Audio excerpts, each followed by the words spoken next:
Ours is 1,000 milligrams. 650 is the powder, but 350 is the extract. And as far as retinitis pigmentosa, this fellow who won the Nobel Peace Prize, Shinya Yamanaka, was doing a trial for retinal diseases in Japan, and just recently announced that he is not making the progress that he had hoped for. There is something called a bionic eye you might look into. How about the supplement lutein? Lutein is very important for the eyes. Actually, for the heart, too. I would try that, too. It's a genetic eye disease, is it not?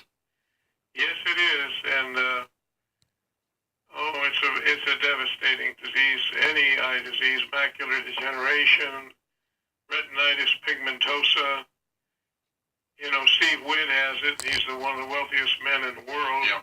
He hasn't been able to find a solution for it.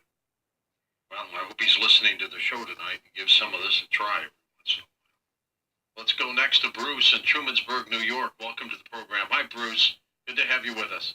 Hi, George. Thanks a lot. I was going to call in on the Twilight Zone thing, but I didn't. Yeah, I know. Fun show, wasn't it? The story behind it anyway. Yeah.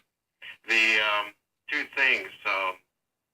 By accident in the 90s, I was looking up what would be the cause for manganese in the water system. They didn't have research, and then I discovered later that manganese is one of the 3 items needed to digest all your minerals and vitamins. And vitamin D and soluble fats along with it. But then all of a sudden I was starting to eat all the foods that you just mentioned earlier. Mm-hmm. And all those foods that met spinach and everything, including in the diet, besides putting it on eggs, is black pepper. Mm-hmm.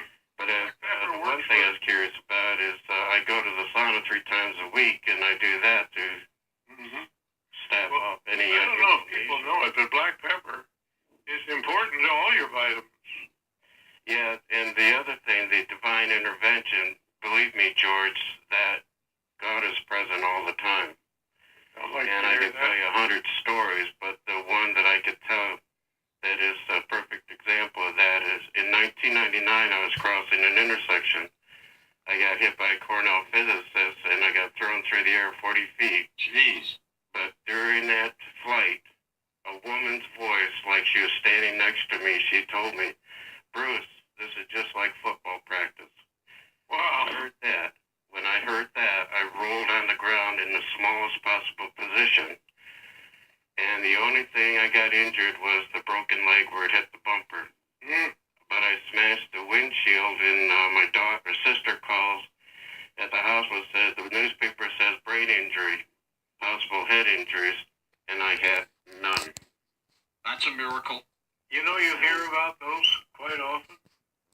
Those are miracle stories. Yeah. They really are. Let's talk a little Somebody bit. up there is looking after you. What's going on in the world of Alzheimer's disease? What are they doing there? I saw something a while back, and then I checked it out. I must tell you, it is exciting. They're using ultrasound to dissolve the beta amyloid plaque and tangles, fibrillary tangles, that are the hallmark of Alzheimer's disease.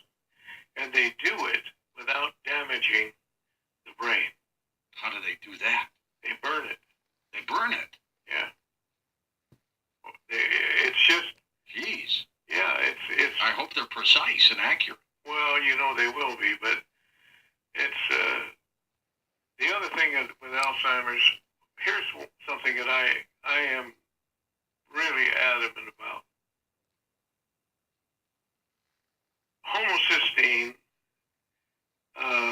for cardiovascular disease is something that they have, to some degree, said is not all that critical. That's the B vitamins, right? That's the B, folate, and Boy, have I learned over the years, haven't I? huh? I've learned over the years, haven't I? Yes, you have. Well, here's what they're finding out. People who have elevation in homocysteine, who have already been diagnosed with dementia or Alzheimer's will have very high levels, sometimes 4 times higher, of homocysteine as a link to the disease. I had one friend that I kept asking his wife to ask the doctor to treat